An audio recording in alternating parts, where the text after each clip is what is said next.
Lo que estás a punto de escuchar no es ficción. Es un relato real que expone la parte más oscura del ser humano. Este episodio contiene descripciones explícitas de crímenes violentos, así como temas sensibles como tortura, discriminación y asesinatos. No es apto para personas sensibles ni menores de edad. En este espacio no buscamos glorificar a los asesinos, sino comprender sus motivaciones, analizar su mente y reflexionar sobre el contexto que permitió que todo ocurriera. Entre finales de los años 60 y principios de los años 90, decenas de niñas desaparecieron en Colombia y Ecuador. Muchas de ellas fueron encontradas sin vida. Otras nunca regresaron. Durante años, los casos parecían aislados, sin conexión aparente, pero no lo eran. Detrás de esos crímenes estaba Daniel Camargo Barbosa, uno de los asesinos seriales más violentos de América Latina, y se estima que pudo haber asesinado a más de 100 niñas. Daniel Camargo nació en Anolaima, Colombia, el 22 de enero de 1930. Antes de cumplir su primer año de vida, su madre falleció. Posteriormente, su padre contrajo matrimonio con una mujer que no podía tener hijos. Esta situación afectó gravemente la salud mental de su madrastra, y esas alteraciones se reflejaron en el trato que le dio a Daniel. Como consecuencia, ella lo obligaba a vestirse como niña, e incluso asistir a la escuela vestido de esta manera. Camargo tuvo una infancia traumática. Además de ser vestido como niña, se dice que vio cómo el sacerdote de su parroquia embarazó a una de sus hermanas. Y en otras ocasiones observó que el sacerdote de su colegio abusaba de niños. Desde temprana edad mostró conductas preocupantes: crueldad, falta de culpa, problemas para relacionarse, conductas sexuales inapropiadas desde joven. En lugar de aprender empatía, aprendió supervivencia, control y dominio. A pesar de las dificultades que enfrentó, Daniel sobresalió como un estudiante destacado en el Colegio León 13 de Bogotá. No obstante, su formación académica se interrumpió cuando tuvo que abandonar la escuela para cubrir el sustento económico de su familia. En 1960, Camargo contrajo matrimonio con Alcira Castillo, creyendo haber dejado atrás los conflictos de su familia de origen. Sin embargo, en 1963 comenzaron a aparecer en el Charquito, una vereda de occidente de Soacha, los cuerpos sin vida de niñas de edades entre los 10 y los 14 años. La relación se vino abajo en 1967, cuando Camargo sorprendió a su esposa con otro hombre. A partir de ese hecho, desarrolló un profundo odio hacia las mujeres, sentimiento que pasó a convertirse en el eje de su existencia. Años después, él confesó que responsabilizaba al género femenino de todas las desgracias que había vivido. Esto provocó que a partir de entonces, Camargo, junto a su nueva compañera sentimental, comenzaran a violar jovencitas vírgenes a base de narcotizarlas previamente. Pero la policía consiguió detenerlo en 1968 e imponerle una pena de 5 años. A su salida, Camargo continuó con sus actividades criminales y volvió a ingresar a prisión, esta vez con una pena de 25 años, en la isla penitenciaria de Górgona. De la condena inicial de 25 años, Camargo solo cumplió 10, ya que en 1984 logró fugarse de prisión. Durante su escape, pasó 3 días a la deriva, sin agua ni alimentos, y hasta que finalmente consiguió llegar a las costas de Ecuador. En un país distinto, donde no existían riesgos de sus antecedentes penales, Camargo comenzó a cometer crímenes sin enfrentar consecuencias inmediatas. Sus víctimas volvieron a ser en su mayoría jóvenes y vírgenes. Durante 15 meses, la sociedad ecuatoriana vivió sumida en el miedo, ante la acción de un asesino que mutilaba brutalmente a sus víctimas. Elegía a niñas, generalmente de entornos vulnerables, pobreza, calles, zonas periféricas. Se acercaba sin violencia inicial, usaba engaño, confianza o promesas para que lo acompañaran. Camargo a las menores las engañaba mostrándoles la Biblia. Les decía: quiero que entiendas que soy una persona sana, tranquila. En su discurso, Camargo les pedía a las niñas que lo acompañen a un lugar donde supuestamente iban a construir una iglesia. Cuando las pequeñas accedían, las llevaba a algún sitio donde podía violarlas y luego asesinarlas. Perfil psicológico. Antes de pasar al perfil psicológico del caso, quiero dejar claro que no somos psicólogos ni psiquiatras. Lo que compartiremos a continuación proviene de una investigación basada en documentos, testimonios y fuentes criminológicas.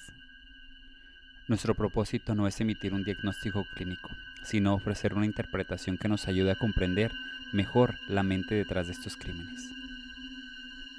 Psicopatía severa, ausencia total de empatía, falta de culpa o remordimiento, uso instrumental de las personas, sadismo sexual, excitación ligada al sufrimiento ajeno. La violencia es parte central del acto sexual. El asesinato forma parte del placer. Cosificación de la víctima. No percibe a la víctima como persona. La reduce a un objeto de control y descarga. Necesidad patológica de control. Dominio físico y psicológico total. Estrangulamiento prolongado como símbolo de poder. Violencia ritualizada. Modus operandi repetitivo. Escalada progresiva de brutalidad. Conductas post-mortem constantes. Fantasías violentas persistentes. No transitorias ni impulsivas, consolidadas desde etapas tempranas. Déficit emocional profundo. Incapacidad para establecer vínculos afectivos. Vacío interno constante. Manipulación instrumental. Uso del engaño para captar víctimas. Aparente calma previa al ataque. Ausencia de conflicto interno. No lucha contra sus impulsos. No expresa angustia por sus actos. La policía no lograba hallar pistas, debido a que el asesino actuaba con extremo cuidado al cometer sus crímenes. Tras varios asesinatos en Ecuador, la policía comenzó a notar patrones en las desapariciones y mutilaciones de las víctimas, lo que permitió enfocar los esfuerzos en ciertas áreas y personas sospechosas. 2 policías uniformados lo vieron caminando por la avenida. Camargo, que poco antes había cometido uno de sus crímenes, se puso nervioso al notar a los oficiales. Al intentar escapar, fue perseguido por los policías, quienes finalmente lograron detenerlo. El mayor fue el encargado de interrogarlo, y para que Camargo confesara, lo amenazó diciendo: esos negros te van a hacer lo que tú hacías con esas niñas, haciendo referencia a la ley de la cárcel, una expresión que se utiliza en Ecuador para referirse a que los violadores luego corren con la misma suerte en la prisión. Hay escritores que han relatado que hubo chicas que lograron salvarse y que lo pudieron identificar. En un video de Noticias de Ecuador se escucha el testimonio de una joven que logró salvarse. Ella cuenta: él era extraño y me convenció de tal manera de que él lloró y me dijo: señorita, se lo pido en el nombre de nuestro Señor, porque yo soy un evangélico que no le hago mal a nadie. Camargo tenía una memoria extraordinaria. Incluso cuando las madres de las víctimas dudaban de que sus hijas hubieran sido atacadas y asesinadas por él podía proporcionar detalles precisos. Podía describir marcas en el cuerpo de las niñas, como lunares, o mostrar prendas o accesorios que les pertenecían, como aretes. Además, retenía ciertos objetos de las víctimas como trofeos. Se informó que los padres y las madres de familia hicieron todo lo posible por proteger a sus hijas, generando un ambiente de miedo generalizado. Al principio de las desapariciones, no se pensaba que una sola persona pudiera estar detrás de los crímenes. Por ello, circulaba la teoría de que se trataba de una banda de delincuentes que operaba en un vehículo Bronco rojo. Se informó que Camargo fue el responsable de estos crímenes. Esto sorprendió a la población, que no quería aceptar que un hombre delgado y mayor fuera el autor de tales atrocidades, a pesar de que él mismo se declaró culpable. La gente quería entender quién era este criminal, cómo llevaba a cabo sus delitos y qué medidas se tomarían en su contra. Se dice que Camargo vivía según un principio atribuido a Osho. Si no vives peligrosamente, no vives. La vida solo florece en el peligro. La vida nunca florece en la seguridad. Cuando todo está yendo a la perfección, fíjate, te estás muriendo y no pasa nada. Fue condenado a 16 años de prisión por 72 asesinatos. Todas sus víctimas eran mujeres y niñas, pero se cree que mató a más de 150 mujeres, o incluso más de 200. 16 años en prisión, sí, 16. Esa era la pena máxima en Ecuador. Camargo no llegó a cumplir toda su condena, ya que fue asesinado por otro preso, Giovanni Arcesio Noruega Jaramillo, en el Centro de Rehabilitación de Varones número 2 de Quito, el 13 de noviembre de 1994. El asesino resultó ser el sobrino de una de sus víctimas. Muchos de los crímenes tienen algo en común. El agresor no atacó de inmediato. Primero habló, primero se acercó. Por eso, enseñar a las niñas y niños a no hablar con extraños no es exageración, es protección.